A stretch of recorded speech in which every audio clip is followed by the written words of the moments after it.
Hey everybody. We're very exciting times right now with this application and at a very critical sort of moment.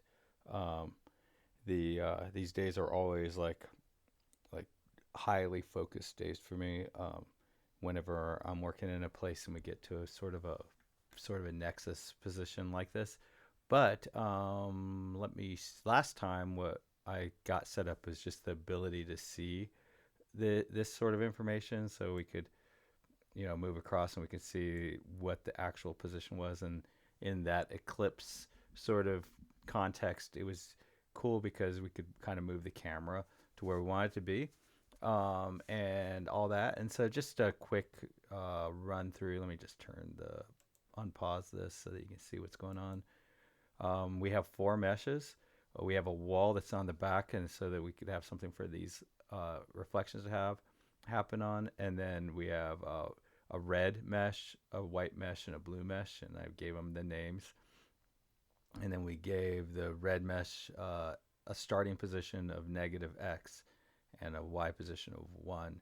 And then uh, this white position -2, you can see. Um, and so they're all animated except for the wall. So yeah, if we come in here and we expand this, you can see that right now the red one is animated, and then I could turn that off, and now it's not animated. I could turn it back on, and then the wall is not animated, and I don't know what's going to happen if we turn animate it, but there's zero risk to it. So yeah, so pretty cool. Not exactly what we were looking for.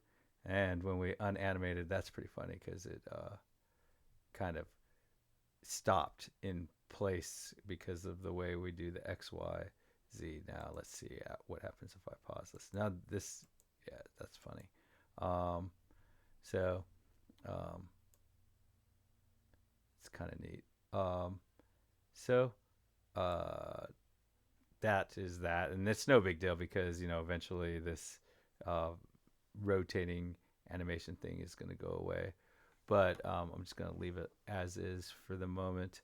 Um, so that's interesting, and that's kind of how I usually start these videos, with sort of what's happening in 3JS and why we see what we have. See, there's also a bunch of lights, by the way, that are sort of in front of each one of where these are going to be, um, and that's what makes that view happen. So let's see. The more important thing at this point was, so if you look at let's just go straight to the HTML. This is not how I coded it, but this is probably for information purposes. So I moved the code that we were looking at that was showing us the data. So this code out of the manager, and I moved it into its own component. Okay, and so now this is the first thing I did, was I went in here and I got rid of our old upgrade code from this package. I typically don't like to leave that in there, and it never does make it through. It went in a real environment, like a real production environment. This would never make it through because it would get caught in PR. But I added this Annie position command, and basically all it does is generate our new animated items.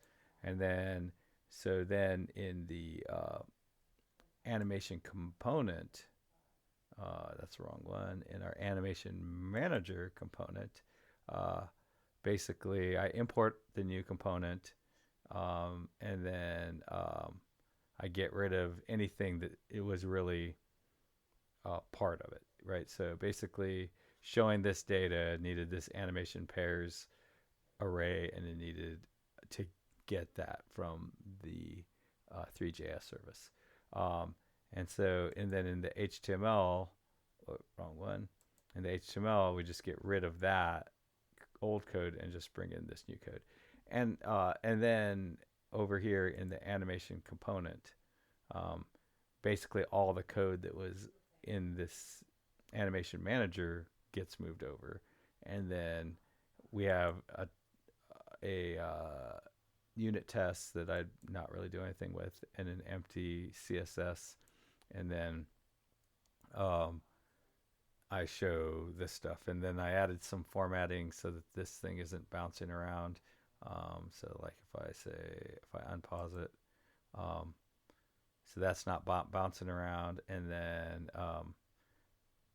I added these forms, and um, so right basically I'm at the end of sort of the first big concept that I kind of wanted to talk about and formalize in my head and all that, and that's how easy it is to pull code out of. Okay, it's not always easy, but there's a certain point in time where you can pull code out of a parent component into a child component, and it's dirt easy. And then there's certain times where it's going to be almost impossible.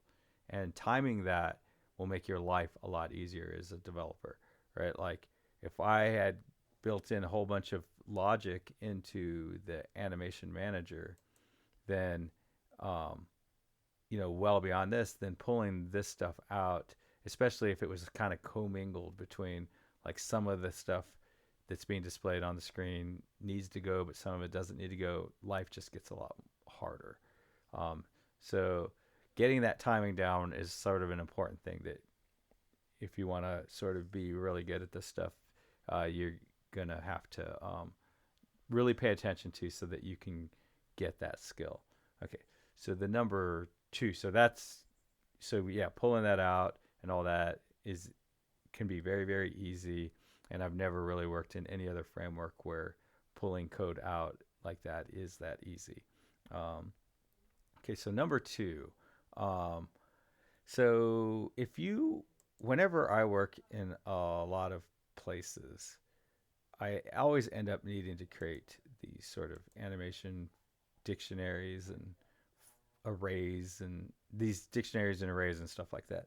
And these things are ultra dangerous, and they always give like the other senior developers and architects, like if they're going over your PR, they always pause on that. And if you're kind of a middling or a junior developer, they'll usually push back and try to get you to do it a different way. But like since I usually come in as like sort of a high senior developer, they usually let me get away with it. But there's a big reason, and it's because it scares the heck out of them.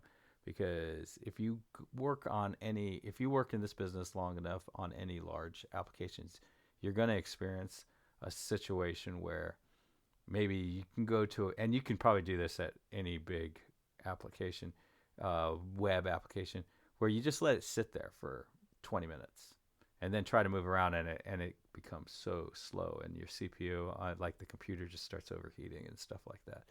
Or you click around for a few minutes, and then next thing you know, the whole application is super, super slow. And that's because of memory leaks. And these things are notorious for creating memory leaks. Because if you see in here, I add this form group and I push this form group to this list, and um, let's see, let's see, and I have this animation pairs, and animation pairs is coming, and the animation pairs has these enormous go to definition, has this three object, and this three object is huge, and the garbage collector won't clear that out until if there's any references to it. So that means if you delete it, like let's say you go to the 3JS service, and where we go, like I'm just going to do a control F on delete, like delete light, or let's go to the mesh one.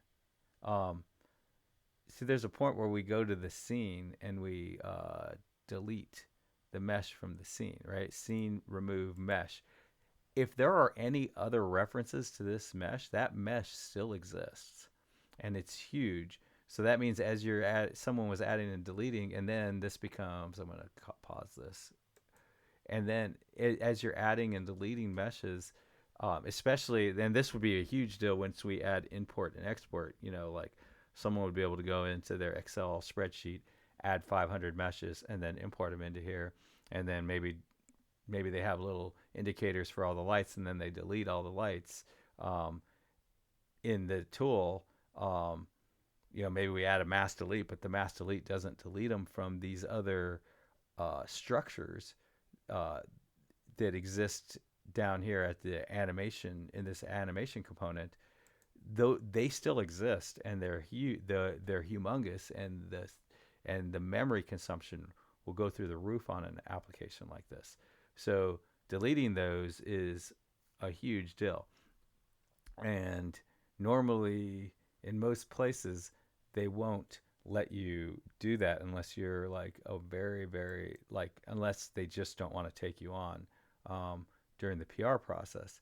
And here's the thing, though, is that once you introduce this into an organization, into a code base, other more junior developers will start blindly, like, sort of zombieing through and copying and pasting these implementations. And if they don't get the deletions and all that right, they'll introduce um, uh, memory leaks, and that is going to be a huge problem. And they're notoriously difficult to fix. Um, so I probably will spend the next my next video exclusively on this, sort of drilling down into why how the memory leak works and why it works, and how to avoid it. But for now, happy coding. Bye.